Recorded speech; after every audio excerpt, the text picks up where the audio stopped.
मध्य प्रदेश सामान्य ज्ञान अर्थात मध्य प्रदेश जीके में अभी तक आपने पढ़ा मध्य प्रदेश के खनिज, इकोनॉमी पढ़ रहे थे, मध्य प्रदेश के खनिज और उद्योग, इतनी चीजों को आपने कंप्लीट की। आज हम देखेंगे मध्य प्रदेश में ऊर्जा परिदृश्य। देखिए, अगर हम ऊर्जा की बात करें तो यहाँ पर ऊर्जा को अगर आपको और भी ज्यादा डिटेल में पढ़ना है तो फिर आपको वो इन्वायरमेंट में पढ़ना पड़ेगा, वहां पे आपको अच्छे से ऊर्जा एनर्जी पढ़ाई जाएगी। ठीक है, यहाँ का विषय नहीं है वो, तो इस वजह से यहाँ पर हम पढ़ के और इसे हम लंबा इसे खींच नहीं सकते। इस वजह से अगर आपको ऊर्जा पढ़नी हो तो जब हम इन्वायरमेंट स्टार्ट करेंगे आप वहां पर ऊर्जा पढ़ सकते हैं। तो देखिए, तो मध्य प्रदेश में ऊर्जा के अंतर्गत हम यहाँ पर देखेंगे मध्य प्रदेश में बिजली का उत्पादन किस प्रकार से होता है, कैसे होता है, किन किन सोर्सेस से होता है, किन किन क्षेत्रों में होता है। यहाँ पर जो ऊर्जा है, ऊर्जा कई रूप में हो सकती है, आपको पता होगा, जैसे नवीकरणीय ऊर्जा का नाम सुना होगा, अनवीकरणीय ऊर्जा का नाम सुना होगा, या फिर इसे ही कहते हैं परंपरागत ऊर्जा स्रोत ऊर्जा या फिर गैर परंपरागत ऊर्जा। तो पहले तो केवल पहले क्या, आज भी बहुतायत मात्रा में खनिज के माध्यम से, खनिज जैसे कोयला, इन सब के माध्यम से ऊर्जा की उत्पत्ति की जा रही थी, लगातार की भी जा रही थी और आज की भी जा रही है, साथ ही साथ जल के माध्यम से। लेकिन अगर आपने सोचा है कि अगर जल और कोयला ये इत्यादि चीजें अगर पृथ्वी से समाप्त हो गई, क्योंकि अगर ये एक बार समाप्त हो जाएंगी तो फिर वापस दोबारा लेके आना इन्हें संभव नहीं होगा। तो अगर ये सारी चीजें पृथ्वी से समाप्त हो जाएंगी तो हम वापस से इसे कैसे प्राप्त करेंगे, है ना। तो इन सब मार्गों को मतलब इन सब चीजों का, इन सब जो घटनाएं आगे घटित होने वाली है हमारे साथ फ्यूचर में, इन सब घटनाओं से बचने के लिए बहुत सारे मार्ग खोजे गए हैं, बहुत सारे रास्ते खोजे गए हैं, जो कि आपके सामने गैर परंपरागत ऊर्जा स्रोत के रूप में सामने आते हैं। जैसे गैर परंपरागत ऊर्जा स्रोतों में क्या क्या चीजें खोजी गई, जैसे बायोमास हो गया, है ना, ये पवन ऊर्जा हो गई। तो ये सारी चीजें गैर परंपरागत ऊर्जा स्रोत के अंतर्गत आती है, मतलब जिसे हम पुनः दोबारा प्राप्त कर सकते हैं। और ऐसे संसाधन जो हम दोबारा प्राप्त नहीं कर सकते, जैसे कोयला हो गया, जल हो गया, जितने भी खनिज पदार्थ है धरती से निकलने वाले, इन्हें हम दोबारा प्राप्त नहीं कर सकते एक बार समाप्त होने की स्थिति में। ये सारी चीजें परंपरागत ऊर्जा स्रोत कहलाती है। तो यहाँ पर हम परंपरागत और गैर परंपरागत दोनों ही ऊर्जा स्रोतों के थ्रू मध्य प्रदेश में ऊर्जा की स्थिति की बात करेंगे। अब मध्य प्रदेश में अगर हम बिजली की बात करें, ऊर्जा क्या है, ऊर्जा से ही बिजली बनाई जाती है। ठीक है, विद्युत। मध्य प्रदेश में ऊर्जा के अंतर्गत मोस्टली आपको मध्य प्रदेश में विद्युतीकरण ही पढ़ना है ना, किन किन क्षेत्रों में विद्युत का उत्पादन किया जाता है और किन किन सोर्सेस से विद्युत का उत्पादन किया जाता है, आपको यही पढ़ना है यहाँ पे। तो मध्य प्रदेश में विद्युत का उत्पादन 3 तरीकों से होता है। सबसे पहले तो ये समझेंगे, मध्य प्रदेश में विद्युत का उत्पादन 3 तरीकों से होता है। और बहुत सारे ऐसे फैक्ट हैं जो इसमें हम कंप्लीट करेंगे, बट इस लेक्चर में हम कंप्लीट नहीं करेंगे, हम सारे फैक्ट्स को लास्ट लेक्चर में इंक्लूड कर लेंगे। तो मध्य प्रदेश में विद्युत उत्पादन की 3 विधियां है। ठीक है, और अगर हम विद्युत की बात करें तो मध्य प्रदेश में नगरों का 100% विद्युतीकरण हो चुका है। ग्रामीण क्षेत्रों में लगभग 97 to 98% विद्युतीकरण हो चुका है। कुछ ही एकाक ऐसे क्षेत्र हैं जहां पर अभी विद्युत की पहुंच नहीं हो पाई है, अदरवाइज नगरों में, सभी नगरों में विद्युतीकरण हो चुका है, अर्थात विद्युत की पहुंच हो चुकी है। तो विद्युत निर्माण की मध्य प्रदेश में 3 विधियां हैं, मतलब कि मध्य प्रदेश में विद्युत को 3 तरीकों से उत्पादित किया जाता है। ध्यान से देखेंगे, पहला है ताप विद्युत केंद्रों द्वारा या केंद्र, दूसरा है जल विद्युत केंद्र। परेशान नहीं होंगे, मैं समझाऊंगी। पहला है ताप विद्युत केंद्रों द्वारा विद्युत का उत्पादन, और सेकंड है जल विद्युत केंद्रों द्वारा विद्युत का उत्पादन, एंड थर्ड है गैर पारंपरिक ऊर्जा स्रोत के द्वारा। सबसे पहले यहां पर आज इस लेक्चर में कंप्लीट करेंगे हम ताप विद्युत केंद्र। क्या? ताप विद्युत केंद्र। यहां पर मैं आपको तीनों चीजों को अभी छोटे तौर पे समझा देती हूँ। सबसे पहले आता है ताप विद्युत केंद्र, जिसे कहते हैं अन्य नाम है इसका, हम जानते हैं थर्मल पावर एनर्जी। क्या कहते हैं, थर्मल पावर एनर्जी, ताप विद्युत केंद्र। यहां पर ताप लिखा हुआ है तो ताप को पढ़ के आपका सीधा माइंड क्लिक करना चाहिए कि जहां पर ताप के द्वारा, जिस केंद्र में ताप के द्वारा विद्युत का उत्पादन किया जाता है ना।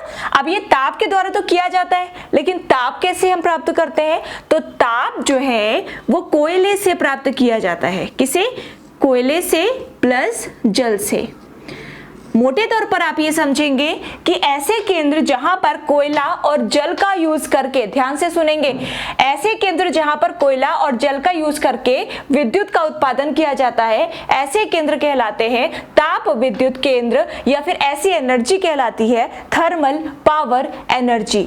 जिस विद्युत का यूज, अगर हम ऐसे विद्युत का यूज करते हैं जिसका निर्माण ताप के द्वारा या कोयले या जल के द्वारा होता है, तो उस हम विद्युत को कह सकते हैं थर्मल पावर एनर्जी। ओके, तो यहां पर आपको केवल और केवल ये बताना है, अगर कोई पूछता है आपसे कि ताप विद्युत केंद्र क्या है, यहाँ पर क्या होता है, तो ताप विद्युत केंद्र ऐसे केंद्र है जहां पर बिजली के बनाने के लिए या फिर बिजली के निर्माण के लिए कोयले तथा जल का यूज किया जाता है। सेकेंड आता है जल विद्युत केंद्र। सेकेंड आता है जल विद्युत केंद्र। सीधी सी बात है, यहाँ पर जल लिखा हुआ है तो आप देखकर ही समझ गए होंगे। तो ऐसे केंद्र, इसे कहा जाता है hydro power energy. Hydro power energy, ऐसे केंद्र जहां पर विद्युत के उत्पादन के लिए केवल और केवल हम जल का यूज करते हैं, जल का यूज करके विद्युत का निर्माण किया जाता है, जिन केंद्रों में ऐसे केंद्र कहलाते हैं जल विद्युत केंद्र। अब जल का कैसे यूज किया जाएगा, आपने सुना होगा डैम बनाए जाते हैं, आपने सुना होगा बांध बनाए जाते हैं। ये जो डैम और बांध बनाए जाते हैं, इनका यूज केवल सिंचाई के लिए और जलापूर्ति के लिए ही नहीं होता, बहुउद्देशीय परियोजनाएं होती हैं। बहुउद्देशीय का मतलब बहुत सारे उद्देश्यों को लेकर के ये परियोजनाएं चलाई जाती है, जिनमें से विद्युत का निर्माण, सिंचाई, जल आपूर्ति, सूखाग्रस्त क्षेत्रों में जल की सुनिश्चितता, जल की उपलब्धता को सुनिश्चित करने के लिए, तो इन सारे उद्देश्यों की पूर्ति के लिए बांधों का निर्माण किया जाता है। एग्जाम्पल दैट गांधी सागर बांध, सरदार सरोवर बांध, इतने बड़े बड़े बांध है अपने इंडिया में और साथ ही साथ अपने मध्य प्रदेश में। तो इन सारे बांधों का यूज केवल एक उद्देश्य के लिए नहीं बल्कि कई सारे उद्देश्यों के लिए किया जाता है। तो ये जो जल विद्युत केंद्र है, ये वैसे ही केंद्र है जहां पर जल का यूज करके विद्युत का निर्माण किया जाता है। ये तो हो गया जल विद्युत केंद्र। एंड थर्ड है गैर पारंपरिक ऊर्जा स्रोत। गैर पारंपरिक ऊर्जा स्रोतों में मैंने अभी आपको एग्जांपल दिया था, बायोमास हो गया, पवन ऊर्जा हो गए। तो इन सारी चीजों का यूज करके बिजली अगर बनाई जा रही है तो वो गैर पारंपरिक ऊर्जा स्रोतों के माध्यम से बिजली बनाना कहा जाएगा। क्लियर हो गया। इस लेक्चर में सबसे पहले हम देखेंगे ताप विद्युत केंद्रों के बारे में कि आखिर मध्य प्रदेश में ताप विद्युत केंद्र कहां पर स्थित है और इनकी स्थिति क्या है ना, पहला कौन सा है, दूसरा कौन सा है, ये चीजें पूछी जाती हैं। आई होप क्लियर हो गया होगा।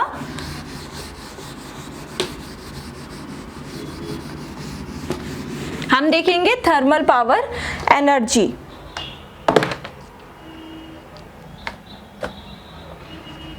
फर्स्ट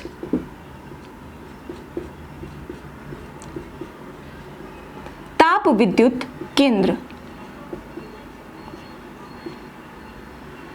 ताप विद्युत केंद्र अगर आप चाहे तो आगे लिख सकते हैं। हाँ देखिए, अभी मैं आपको जल विद्युत केंद्र और ताप विद्युत केंद्र जो पढ़ाऊंगी, ये आपको केवल प्री में काम नहीं आने वाला, ये आपको मेंस में भी काम आएगा। मेंस में जो 3 मार्क्स के क्वेश्चन आते हैं उनमें अक्सर पूछा जाता है। चांदनी विद्युत परियोजना का नाम पूछ लेगा, गांधी सागर का नाम पूछ लेगा, तो वहां पर आपको वहां की लोकेशन, वहां की क्षमता, विद्युत उत्पादन की जो क्षमता है मेगावाट में, वो सारी चीजें आपको बतानी पड़ेंगी। तो इसलिए ध्यान से समझेंगे। तो ताप विद्युत केंद्र के आगे अगर आप लिखना चाहें तो आप लिख सकते हैं कि ये वह केंद्र है जहां पर बिजली के निर्माण के लिए, लिख लीजिए, यह वह केंद्र है जहां पर बिजली के निर्माण के लिए कोयले तथा जल का उपयोग किया जाता है। ऐसे केंद्र जहां पर विद्युत के निर्माण के लिए या बिजली के निर्माण के लिए कोयले तथा जल का यूज किया जाता है, उपयोग किया जाता है, ऐसे केंद्रों को कहा जाता है ताप विद्युत केंद्र। अगर हम मध्य प्रदेश में बात करें तो मध्य प्रदेश में वैसे ओवरऑल तो कई सारे ताप विद्युत केंद्र हैं मध्य प्रदेश में उपस्थित, और कुछ संयुक्त है, मतलब मध्य प्रदेश, राजस्थान, मध्य प्रदेश, गुजरात के संयुक्त है। बट अगर हम सरकारी की बात करें और आपको सरकारी ही याद रखना है तो मध्य प्रदेश में 10 सरकारी ताप विद्युत केंद्र अभी खोले जा चुके हैं। इनमें से कुछ का निर्माण अभी चल रहा है, कुछ ताप विद्युत केंद्रों का। याद रखेंगे मध्य प्रदेश में 10 सरकारी ताप विद्युत केंद्र खोले जा चुके हैं। ताप विद्युत केंद्र मतलब ऐसे केंद्र खोले जा रहे हैं जहां पर कोयले और जल को मिलाकर के विद्युत का निर्माण किया जाएगा। तो ये जो 10 ताप विद्युत केंद्र हैं, एक एक करके हम यहाँ पर देख लेते हैं। और ये सामने मैंने आपको मैप के द्वारा दिखाने की कोशिश की है कि ताप विद्युत केंद्र मध्य प्रदेश में कहाँ कहाँ पर स्थित है। अभी जल विद्युत केंद्र की बात नहीं कर रहे, ओनली ऑन ताप विद्युत केंद्र, थर्मल पावर एनर्जी। चलिए, तो सबसे पहले जो पहला है ताप विद्युत केंद्र, काफी इंपॉर्टेंट है, पहला सरकारी है। अभी हम सारे सरकारी देखेंगे। तो जो फर्स्ट है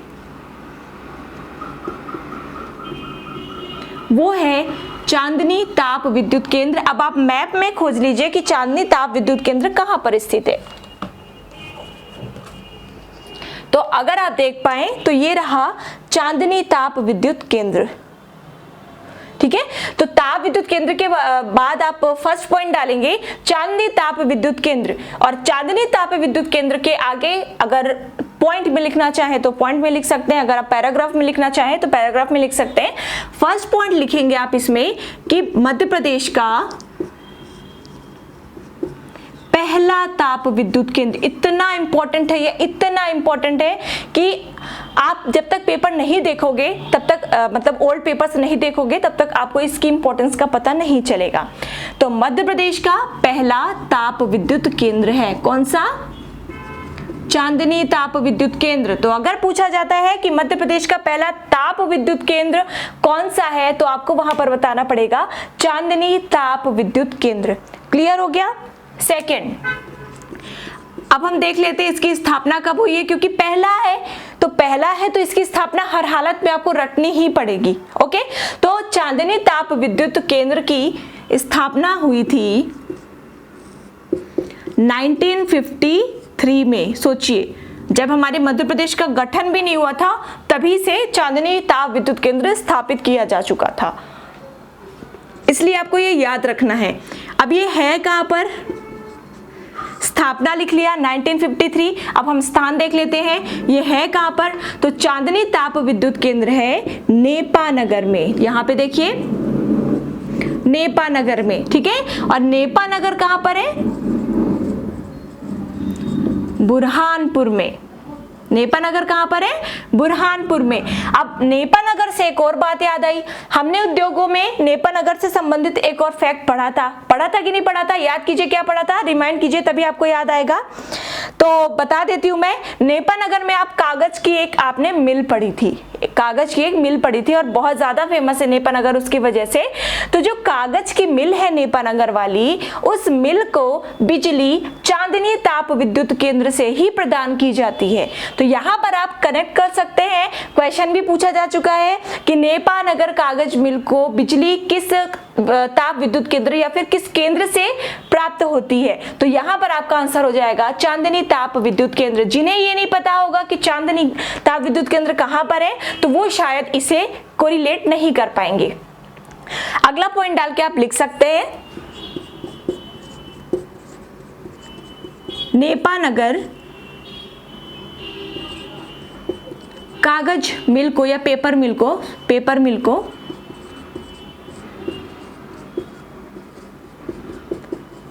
बिजली यहीं से प्राप्त होती है। नेक्स्ट, अब हम क्षमता देख लेते हैं, कितनी क्षमता है। तो इसकी क्षमता इतनी ज्यादा नहीं है, इंपॉर्टेंट केवल इसलिए हो जाता है क्योंकि ये मध्य प्रदेश का पहला था। तो इसकी जो क्षमता है वो है 17 मेगावाट ओनली। इसकी विद्युत उत्पादन क्षमता है 17 मेगावाट। नेक्स्ट, अब यहाँ पर चांदनी ताप विद्युत केंद्र मतलब कोयले से बिजली बनाई जा रही है, मतलब कोयले का यहाँ पर यूज होता होगा और साथ ही साथ जल का भी यूज होता होगा। तो यहाँ पे हम ये भी जान लेते हैं कि चांदनी ताप विद्युत केंद्र कहाँ के कोयले का यूज करता है और कहाँ के जल का यूज करता है। तो यह जो चांदनी ताप विद्युत केंद्र है यह तवा क्षेत्र के कोयले का यूज करता है। अब तवा क्षेत्र जिन्हें नहीं पता तवा क्षेत्र जिन्हें नहीं पता वो खनिज वाला वीडियो देखेंगे और खनिज में भी कोयले वाला वीडियो देखेंगे, तब आपको समझ में आ पाएगा। तो इतने फैक्ट्स ताप विद्युत गृह में, आई होप आपको समझ में आ गया होगा। और समझ में अगर नहीं भी आ रहा है तो प्लीज आप इसे याद कर लेंगे पूरे पॉइंट टू पॉइंट। आपको जितने पॉइंट मैंने यहाँ पे दिए हुए हैं, लिखवाए हुए हैं, उनमें से एक भी पॉइंट आपको छोड़ना नहीं, सारे पॉइंट आपको याद रखने पड़ेंगे। चलिए अब बढ़ते हैं आगे।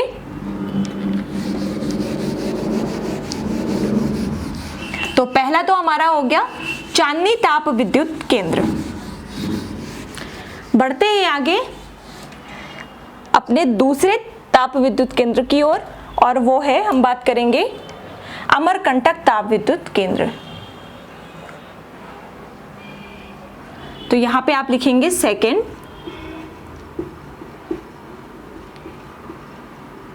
अमरकंटक ताप विद्युत केंद्र, ठीक है। और इसमें भी आप वैसे ही पॉइंट्स बना के लिखेंगे ताकि आपको याद करने में थोड़ा आसानी हो जाए।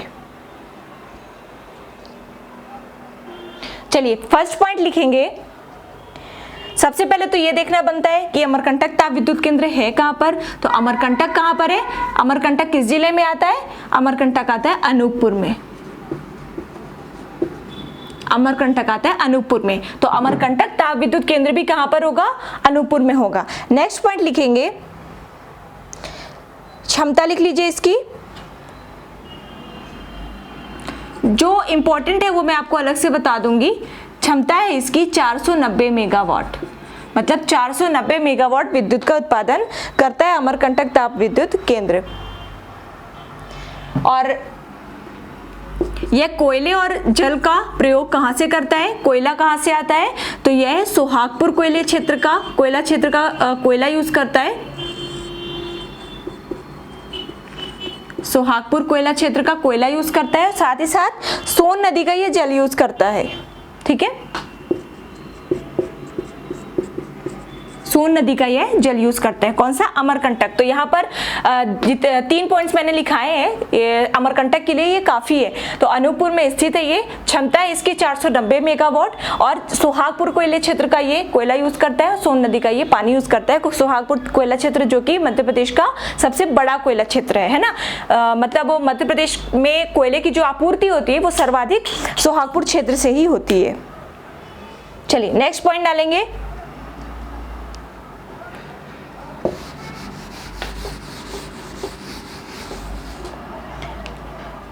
नेक्स्ट पॉइंट डालिए सतपुड़ा कोयला ताप विद्युत केंद्र। थर्ड है सतपुड़ा सारणी भी लिखते हैं, तो सतपुड़ा सारणी ताप विद्युत केंद्र, ठीक है। और यहां पर इसके बारे में देख लेते हैं हम। तो सबसे पहले आप इसकी स्थापना लिख लेंगे।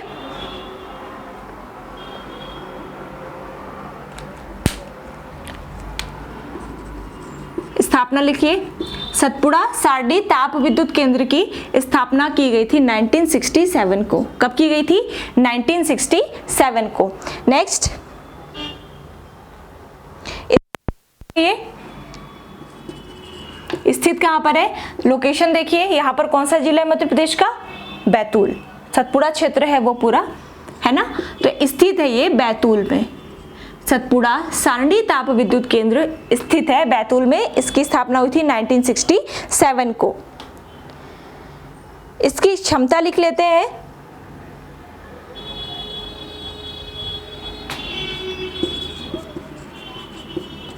क्षमता है इसकी 1437 मेगावाट, है ना।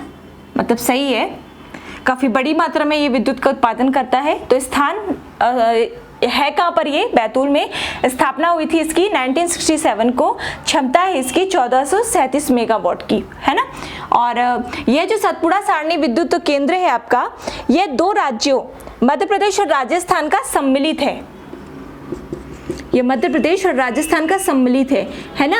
और इसके विद्युत का जो उपयोग है वो मध्य प्रदेश और राजस्थान 3 और 2 के अनुपात में करते हैं। यहाँ के विद्युत का उपयोग मध्य प्रदेश और राजस्थान 3 और 2 के अनुपात में करते हैं। मध्य प्रदेश का यहाँ पर अंश ज्यादा है।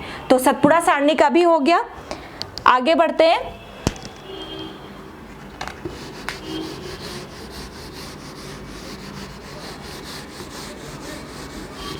फोर्थ है और काफी इंपॉर्टेंट है, फोर्थ अच्छे से याद रखिएगा, विंध्याचल ताप विद्युत केंद्र।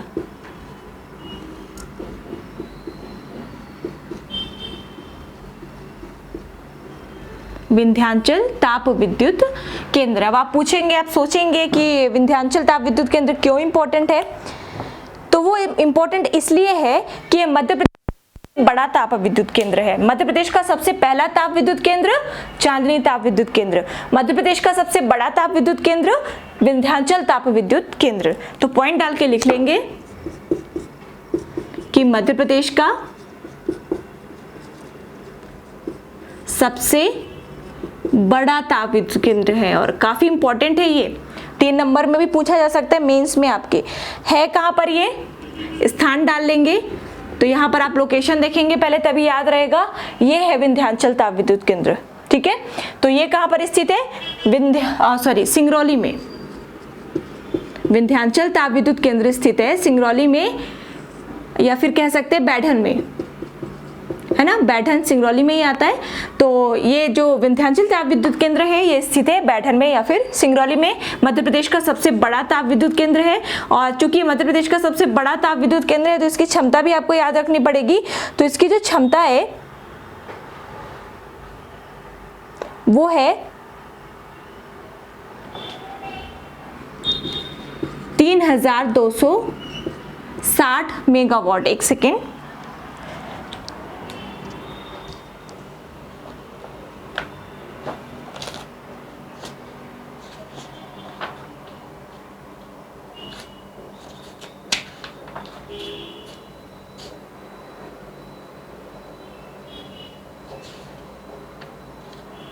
हाँ जी, 3260 मेगावाट इसकी विद्युत उत्पादन की क्षमता है। काफी बड़ी मात्रा में निर्माण करता है। यहाँ पर बिजली का निर्माण काफी बड़ी मात्रा में होता है, इसी कारण से मध्य प्रदेश का सबसे बड़ा ताप विद्युत केंद्र माना जाता है। और यह जो विंध्याचल ताप विद्युत केंद्र है यह सिंगरौली के कोयले का उपयोग करता है।